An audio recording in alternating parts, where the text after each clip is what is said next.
Hey, this is Bryce Harper, and welcome to the Philly Show. Welcome to the Philly Show, brought to you by Citizens. From making a plan to reaching your goals, make sense of your money with Citizens, official bank of the Phillies. Ruben, you're sporting your Citizens swag today. I love it. Yeah. How are you guys doing? It's Monday, April 7th, 2025. Phillies had a big weekend at the bank, Citizens Bank Park. They take 2 out of 3 from the Dodgers. It was kind of fun, guys, because it was just fun because it was an early April series against a really good team, the defending World Series champions. But it was also kind of fun for me anyway to kind of watch how the players and Rob Thompson handled all the questions about playing the Dodgers. You know, is this a measuring stick? Is this going to mean something come October? And they came off as a team that was like, it's going to be fun. We're competitors. We're going to compete. And we kind of talked about this last week, but they kind of said it today too. Like Rob was asked, you know, I knew this team was good already. You know, right. Nick Castellanos, I asked him, I said, did you learn anything about this team or did it confirm what you already knew about this team? And he kind of said it confirmed what we already knew, which is we're a good team. But a good weekend for him, obviously, 2 out of 3. No doubt, you will take it. Winning a series is always better than the alternative. And what did Thompson say before the game? That there's 26 series, and if you win, there's is it 20? I thought it was like 52, right? And you said if you win like 26 or 30, oh, or something that's like what that. it is. Yeah. Okay. Yeah, there's 52 series every year, but if you win 26 or 30, you're in the playoffs. There you go. So, and that's what it's about these days. I'm sorry. It's about getting in. You know, now that they've expanded to 12 teams, 6 in each league, it's about getting in and getting hot and doing damage. But yeah, I mean, it's not even, you know, it's not even tax day yet. The leaves are not even out on the trees. And, you know, so that's how early this series is. So to me, it doesn't define anything, but it's, like I said, it's better than the alternative. I think back to last May, when the Phillies first played the Mets in a 4-game home and home, if you remember that, and the Phillies took 3 or 4 and against the Mets, and then they got their lunch handed to them in October. So I don't know that has any bearing in October, but you know, you'll certainly take it. A little bit of a confidence builder. 3 sellout crowds. The crowds were electric. Several of the performances were electric. And, you know, I think it was a good thing, but I kind of agree with Rob. It confirmed they're a good ball club. We think they're a good ball club. They got good personnel, and they did a lot of things really well over this weekend to send the Dodgers home. Gave them their first loss. They came in, 8-0? 8-0. Gave them their first loss. So gave them their first 2 losses. So now they go to Atlanta on Tuesday night. I can't believe Atlanta's what are they? 1-7, 1-8? Yeah, I don't know what they did last night, Sunday night. I mean, I can check that up while you know we're talking about it. But, I think they're struggling. Yeah, certainly struggling. They did not play on Sunday because they got rained out. But I will say that, I think the best thing about this series for me is one. This team, I think they already knew this. They know that they can play with anybody. But I think for the fan base that felt like the Phillies didn't do very much this offseason. The Dodgers did all these moves. They're the greatest team on the planet, you know, blah, blah, blah. You know, you have to – the truth lies somewhere in the middle. Yes, the Dodgers are a really, really good team, but the Phillies are a really good team too. And the Phillies aren't even swinging the bats all that well, and they won 2 out of 3. Think about that for a minute. They didn't have very many extra base hits this series. They only had 1 home run. It was the big Castellanos home run. I mean, it was a big one. But they only had 1 home run in the series. And honestly, and I know they didn't have Freddie Freeman, and that's a big one. But, you know, some of their big boys, Schwarber, Turner, even, you know, Harper to some extent, Bohm, they didn't really do a whole lot of damage. And they won 2 out of 3 games against what is supposed to be the best team in baseball. So that tells you a little bit about, 1, their talent, and 2, their grit, because they're a gritty team, and they continue to – you've seen that since 2022. They are gritty. They find ways to put themselves in a position to win, and they don't give up. And they had a chance to roll over after they lost the lead on Sunday, and they didn't roll over. And they came back and they won the baseball game, and they put together some good at-bats. They came back from two deficits. They came back from two deficits on Sunday. They really battled. And the other thing that they did is they put together some really good at-bats. Not perfect, because it's not a perfect game. You can never be perfect in this game. But they put together some great at-bats. I mean, they picked up, 11 walks? 11 walks Sunday. And a whole slew, 18 walks, I think, on the series. 18 from a team that's supposed to have the best, starting pitching and bullpen in all of baseball.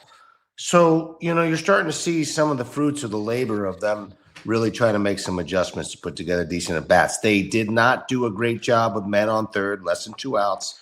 A couple of those old at-bats almost came back to haunt them. That said, they actually did put together some really good at-bats. And I think the work that they, things that they've been thinking about, swing decisions, passing the baton, all that stuff, you're seeing that come to light, and it helped them win a couple of games in this series. I thought with that third inning on Sunday was a lot of fun, where the rain's coming down and Glass, now you could see he was like just miserable out there. And I thought Nick Castellanos gave an interesting quote. He said, we noticed that we could see he was getting flustered maybe just 2 or 3 pitches into the inning. So we just kind of let him beat himself up.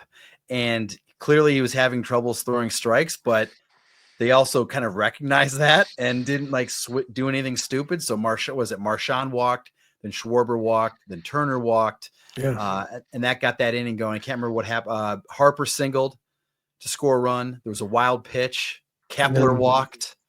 They finally get him out of the game. And then Castellanos goes grand slam. So it's kind of, just shows they had a decent approach there. Again, I know he was not.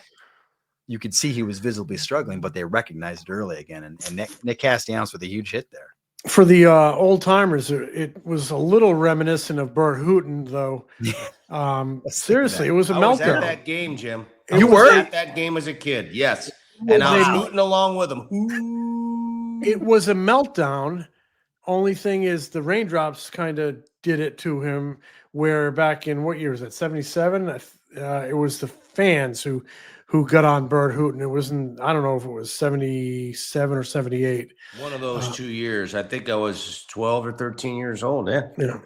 I wasn't born yet, so but whatever. It was Bert Hooton, the fans, sent Bert Hooton into 77, a meltdown. game 3 of 77. Okay, so then it was the fans, and today it was the rain. He just totally unraveled. It was weird. It was almost weird. In fact, I went on Baseball Reference to see, you think he spent half of his career at the Trop and he's pitching in LA. Is he not pitched in the rain that much? And the rain and the cold that much. It's hard. It's hard to figure. He's from Southern California, so yeah. It looked like he was a little soft in that contest. It was some softness. Yeah. But he's good looking. He's good looking. He's a handsome man. Yeah, and he's very rich. He looks like he's got a ridiculous arm, but he looks like the guy from Peaky Blinders. Cillian Murphy, right? Is that how you pronounce his name? Yeah, he does. Yeah. And looks like Mr. Solomon's got him in the third inning. Speaking of good-looking chap, I got to mention this. I got to show you guys this. So I got right here. I got another Ruben Amaro card. Gosh, look at that youthful man. This is 1992 top. So just the same. I don't know if he wanted me to say his name, so I won't mention his name, but fan of the pod, Mick, fan of the pod, saw me this weekend at the ballpark and says, you got to have this. So now I've gotten two Ruben Amaro cards in the past couple weeks. Wouldn't it be something if I started getting tons of Ruben Amaro cards? I have a whole wall over here. You guys can't see. That's basically blank. That could become the Ruben wall. People could come down. I could have there's a Booker wall. I could have candles lit in here and be like, what's going on here? This is my Ruben wall. Wow. That's funny. So it's really cool. Yeah. Thank you for that. That was pretty neat. So I wanted to mention that as we're talking about Tyler Glass now, but I also do want to mention any concern with Jordan Romano. Rob Thompson says there's some concern there. Seventh inning tonight, he comes in. It's not throwing. He has no fastball velocity. One batter in, all of a sudden Orion Kirkering's getting up. They were saving Orion Kirkering for the 8th or 9th inning. His four-seam fastball in his first 3 games, Jordan Romano, 95.6 miles an hour. It's 93.6 in his last 2 appearances. On Friday, when he got hit around a little bit, he threw one at 91.3, but at the end, he got it back up to 95.7. Today, it only touched 94.1. Now, Jim, you talked to him after the game. He says he's healthy. Perplexed. He's perplexed. He's befuddled. How concerned should we be about Jordan Romano? Because that was obviously a big piece of this bullpen. Should be concerned. The skipper says he's concerned. Said there's no red flags coming out of the trainer's room, but something's going on. Romano said he had enough work in spring training. He certainly had work here in the early season, but the velo has not come. They're going to look at some tape. Maybe it's mechanical, maybe it's dead arm. But the fact that, he pitched, very limited amount last year because of the elbow injury. And his signing, to me, looked like a really sound, solid roll of the dice. And I still think it is. I don't judge anything on a few appearances. Like I said, the leaves aren't even on the trees yet. It's that early. We're not even at tax day yet. It's that early. But you want to see him firing, and he's not firing, and the manager's concerned. And speaking with Romano, he's perplexed. So, yeah, it's something to keep an eye on, because you need this guy. You're basically down 2 leverage arms with Hoffman and Estevez exiting, and they were banking on improvements of others and the addition of Romano. And if that piece of the equation is not there, it's going to impact things. I mean, it impacted things on Sunday. He did not have a good inning. He was charged with, he gave up 3 runs, faced 3 batters, they all score, and it took a really nice rally in the bottom of the 7th to take back the lead. I think that's what we were talking about earlier. His team really battles, and they got Jordan Romano off the hook, but they need more from him. They need to figure it out. He's a really stand-up guy. He admitted it wasn't there for him, and he's scratching his head, and he's going to try to find it. So off day on Monday, and I suspect, they're looking at that already. I get a little concerned when Rob Thompson is usually not so direct when he says, I am concerned. Yeah. Right. And when he says that, then there's some concern. I mean, it's obvious that he doesn't have the sharpness on his slider, doesn't have the velocity and arm speed on his fastball. I'm not sure if it's mechanical, emotional, or medical, but there is some combination of those things that are not allowing him to perform the way he has performed in the past. And we've seen him really good in the past. Now, I think you're right, Jim. Real stand-up guy. I'm sure, he knows he's not throwing well. Yeah. And he's admitted that. And I'm sure he's a competitive person. This man wants to have success, and he's wishing that he could be contributing in a more positive way to this ball club. He knows how important it is. But it is it's a concern. And imagine if they didn't have Alvarado stepping forward the way he stepped forward in this early part of the season. It could be a little troublesome for this bullpen. That said, I say that a lot. I think that they've handled it really well, even with Romano really struggling in some leverage innings, and they've sort of worked past some of that. Hopefully they can straighten it out and put it behind them. But I'm sure they're going to be taking a peek. The one concern that I do have about it is most closers, they ride on adrenaline. And the adrenaline in the 9th is different from the adrenaline in the 7th and 8th. Now, I don't know if he's not feeling the adrenaline, if he's not feeling comfortable pitching, earlier in the game. But at some point, he's going to have to start feeling a little bit more comfortable, right, because unless he's going lights out and really dealing, he's going to have to be able to figure out how to get that adrenaline rush, how to make that happen, and have the ball come out a little bit better. Because if he doesn't, then he's not going to be pitching a whole lot of leverage innings.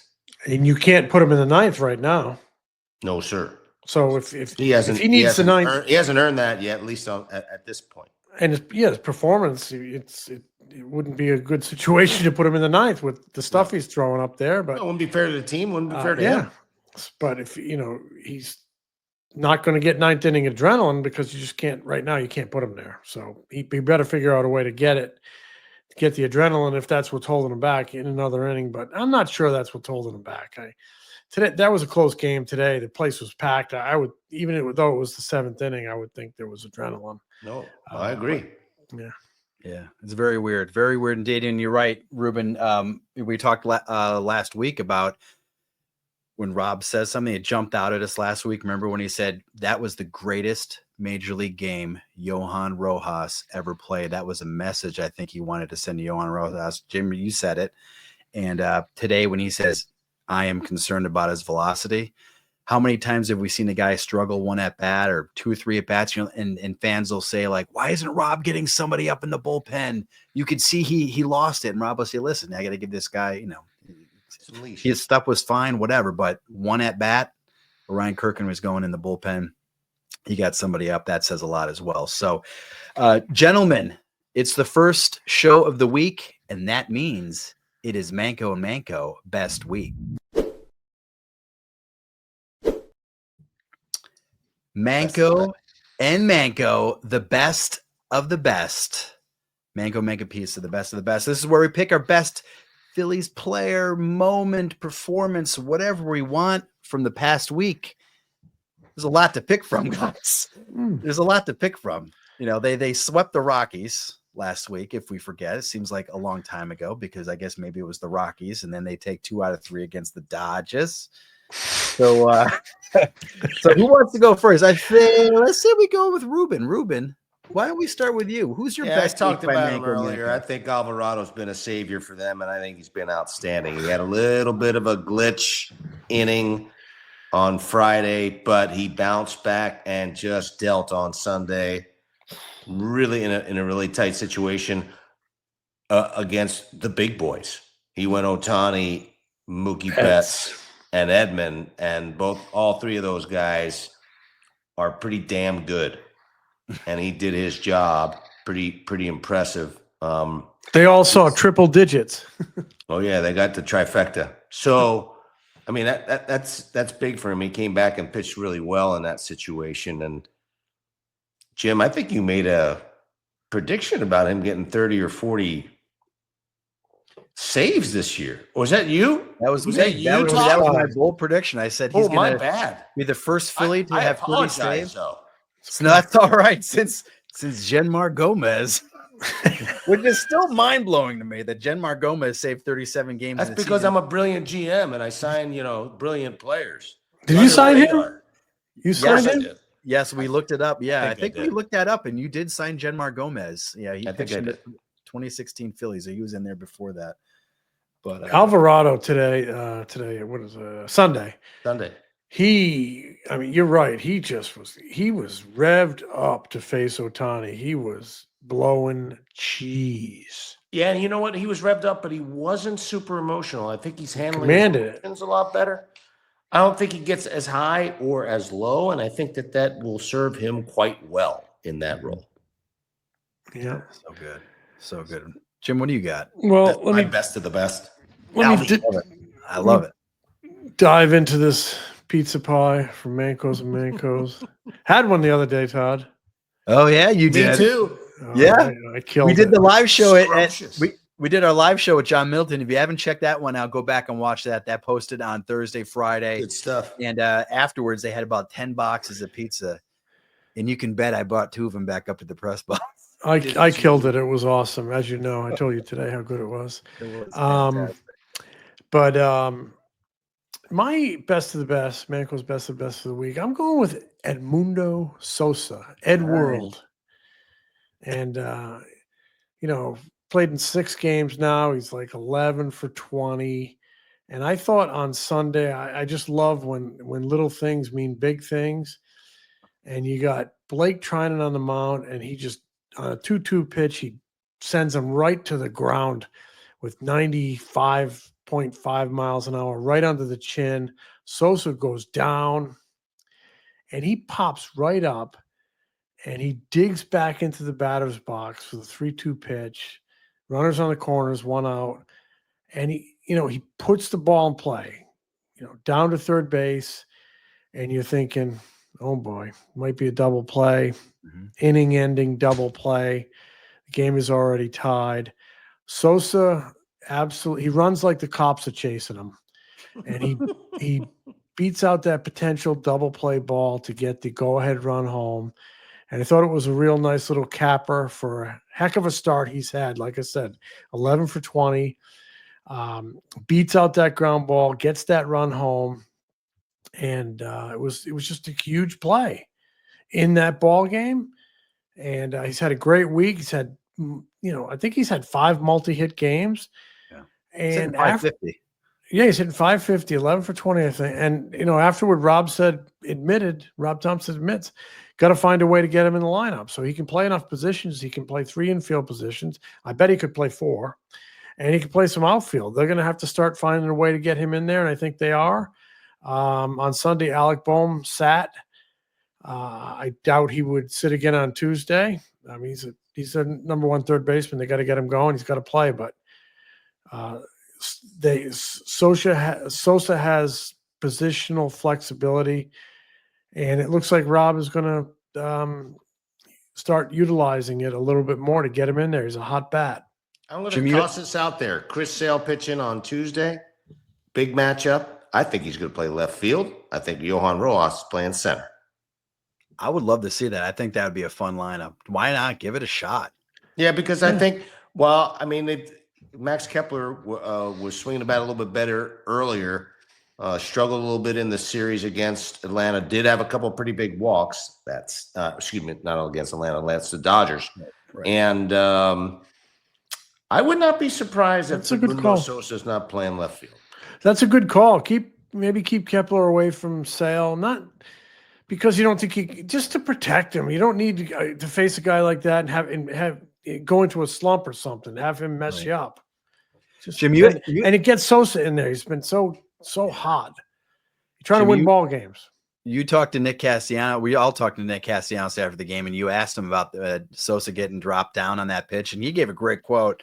And I used it in my story because it was so good. He said, "Stud, you see how eager he was to get back in the box after that? You can't teach that." Yeah. So that's why they love that guy. They do. I cannot express how much the players in that clubhouse for so many reasons. Sosa, yes, for so many reasons. Not just because he's playing well, but because he prepares, he works hard, he cares about his teammates. He's unselfish. He's humble. And he's a good dude. Yep. Yes. He makes things happen. Kind, respectful young man. Say young, everybody's young to me now. But I love the way he respects the game. He makes things happen. He was flying down that line too, Jim. You're right. I mean, not very few players on this team could have beat out that throw, but he was one of the guys that could beat out that throw. So his speed also is of tremendous value. My best week, Manco. I'm going with something that happened late on Friday night. JT Realmuto throws out Shohei Ohtani to end the 8th inning and does a strike him out, throw him out, double play, caught stealing to end the game, throws out Chris Taylor trying to steal second base. And he did it with a gash on his thumb. It wasn't really a gash, I should say. It was more like a paper cut, but he was bleeding after opening up a water bottle, cutting himself on a water bottle in the 8th inning. And I guess Jordan Romano kept getting the ball back, and he kept looking at his hand because he's like, am I bleeding somewhere? Because the ball had all this blood on it, and they realized it was actually JT's hand. But we talk a lot about JT being a free agent after the season and all of this stuff. And those are 2 huge moments in a game where you have one of the best defensive catchers in baseball with one of the best pop times in baseball, one of the best arms in baseball. He throws out Shohei Ohtani, who is 38 for 38 in the regular season going back to last year. Wow. And then he gets Chris Taylor again to end the game on a bang bang play that, instant replay had to overturn the call at second. But JT Realmuto, that was the first time the Phillies had ended a game on a caught stealing since August 10th, 2012, when Papelbon threw it to J-Roll at second base to get Carlos Beltran. First time a catcher threw out a base runner to end a game since Chooch threw out Dave Murphy on May 20th, 2011. So been a while since the game ended like that, but JT Realmuto did it. Yeah. Very, very impressive. Very It was awesome. Well, first of all, Ohtani shouldn't have been running in front of Mookie Betts in that situation, and I'm glad he did. And you also have to give a little bit of credit where credit is due. Obviously, great throw by JT. It was a .47 release time. 86 miles an hour, I think it was. And he has been the best. Pop Time's been number 1 or number 2 for the last several years. And again, this year, excellent. But you got to give some love to Romano because he's super long to the plate, but he sped up and he's been working on this too, a little bit like Aaron Nola last year, who sort of sped up his delivery because the steal is back in. And you have to combat it somehow. He sped up his delivery. He was down to like a 1.47 or a 1.5. He's normally like a 1.7 or 1.9, and he's easy to run on. But he sped up his delivery a little bit, give him a chance to throw him out. Yeah, Romano said he was pumped after the game about that. He's like, I was just happy that I actually did my slide step and gave him a puncher's chance to throw him out. So, right. All right, that's best week, and then let's close on. We'll close on this. We got to talk money moves as well. Let's talk money moves. Money moves. Citizens Money Moves are brought to you by Citizens. From making a plan to reaching your goals, Citizens has the personalized advice and tools to help you make sense of your money. Citizens, official bank of the Phillies. Money. Yes, moves. sir. Yes, sir. So here's what I was thinking, guys. We think about like money moves, just moves from the weekend. I'm thinking you got to give some love to the Phillies pitching staff against Shohei Ohtani. All week long, everybody was asking about Ohtani, and understandably so. He's the greatest player in the game. Phillies pitching held Ohtani 1 for 11, 2 walks, 5 strikeouts this series. Going back to the beginning of the 2024 season, so the last 3 series against the Dodgers, Ohtani is batting 182, 6 for 33, 1 double, 1 home run, 3 RBIs, 3 walks, and 9 strikeouts. So, how about them apples? Phillies doing a good job again. How about those money moves? That's a money move right there. If you can keep Shohei Ohtani from not destroying you from series to series, that's pretty good. I want to show you this. I don't know if you guys can see this graphic. I pulled this off of Baseball Savant. This is a StatCast website.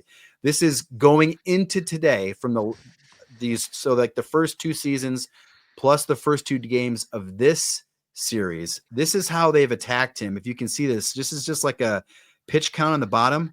A lot of lowing away, a lot of lowing in. I went back and looked at the strikeouts today. Chris Sanchez, first inning, there was a changeup down and in. The second strikeout was a changeup in, and then the third strikeout that Sanchez got him on was a fastball in. So they've clearly got a plan there. Don't elevate the ball against Shohei Ohtani. I guess. What's interesting about Shohei Ohtani is a left-hander who's got a really high hand set. Yeah. And typically left-handers who have that kind of set will handle the low ball extremely well. They can just drop head on it. And he can, but he handles the high ball really, really well. And the Phillies did a good job of staying out of that zone and attacking him in a different way. Pretty good stuff. It was a real difference in the series. A big reason they were able to take 2 or 3 when you can hold the best player on the planet to 1 for 11. So great job. Great Citizens Money move right there, Todd. Yeah, it's fun to watch him come in, and the energy of just having him in the ballpark. But Rob after the game, somebody asked him about their plan of attack. He's like, well, I'm not going to tell you how we're attacking the guy. I'm not an idiot, But with analytics and all these metrics and measurements and data and technology, you can tell how they're attacking them if you can translate it. Yeah, exactly. And you have to execute. And if you don't execute it, he's no going to get you question. It's because all he's about that good. execution. And it's really about execution. You can have the greatest plan in the world. Yep. You don't execute that plan, you're going to be in trouble. Absolutely. It's like a good bunt play, or it's like, you know what it's like? It's like when Vince Lombardi used to run that power sweep. You got a seal here and a seal here, and you boom, and you run it up the power sweep. Everybody knew it was coming, but the Green Bay Packers executed it so well that it always worked. So The tush execution, push. The Eagles tush push. execution is the key. That's right. The tush push. That's the tush push. John Middleton says keep the tush push, right? Todd, do you like my Packers reference? I love like that the Packers Packers. reference. Now, if The I Packers? can I correct you on it though? Because I believe Power me, sweep, right? It's the power sweep, but he says you run a seal here and a seal here, and then you run the play in the alley. He says in the alley. He takes the chalk and he runs it up the chalkboard. But So, don't you agree? Everybody knew it was coming. They couldn't stop it. Everybody knew it was coming. Absolutely. Yeah. Absolutely. Yeah, that's great. I love it. Hey, anytime you can talk Vince I love Lombardi. that video. I'll be flipping channels and I'll see that on the NFL Network. I love that. That is awesome. That is awesome. Well, we'll wrap up real quick. So the Phillies off on Monday, and then they go to Atlanta for a 3-game series. It's a 6-game road trip, 3 in Atlanta, 3 in St. Louis. I want to give the pitching matchups real quick. Tuesday, Zach Wheeler versus Chris Sale, number 1 in Cy Young last year, versus number 2 in Cy Young. That's a goodie. That's appointment TV right there. Wednesday, you've got Grant Holmes from the Braves against Taijuan Walker.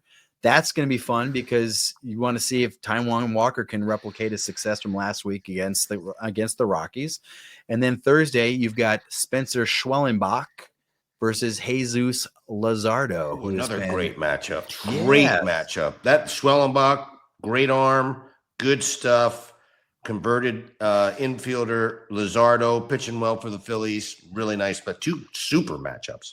Yeah, 2 super matchups. It should be a fun series. And then, I mean, the Braves are what, 1-8? They're better than that. Don't you fret. They got talent, man. Don't sleep on them. Don't sleep on them. No. Don't worry. It's very, very early in the season. I mean, it kind of I don't know if it's going to happen this way, but Ruben, I remember in 2011, Jim, in 2011, I think the Phillies started 4-11. 4-11. They were really bad that early in that season. I ain't sleeping on the Braves. They have too much talent, too much pride. They got a very steady skipper.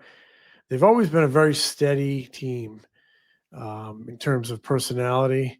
They'll be there in the end. Spencer Strider's coming back soon. Acuna. Yeah, exactly. They'll be dangerous. Yes, but that pitching matchup, Sale and Wheeler, oh boy, that's gonna be a lot of fun. Delicious.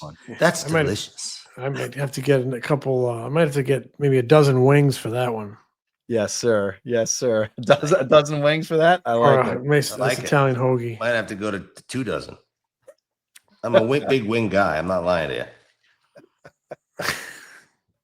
Guys, let's before we go, get your Phillies shirt. You can get a Phillies shirt at thephillyshow.com. We got some powder blues. We got like 1 or 2 maroons left in stock. So if you want to get that, and we will be back later this week. Maybe we'll come back on Wednesday. Not sure. Talk about that Wheeler Sale game and a couple more shows later this week. So the Philly Show, guys, is brought to you by Citizens. Make sense of your money with Citizens, official bank of the Phillies.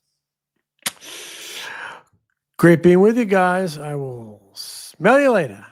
Smell you, Jim.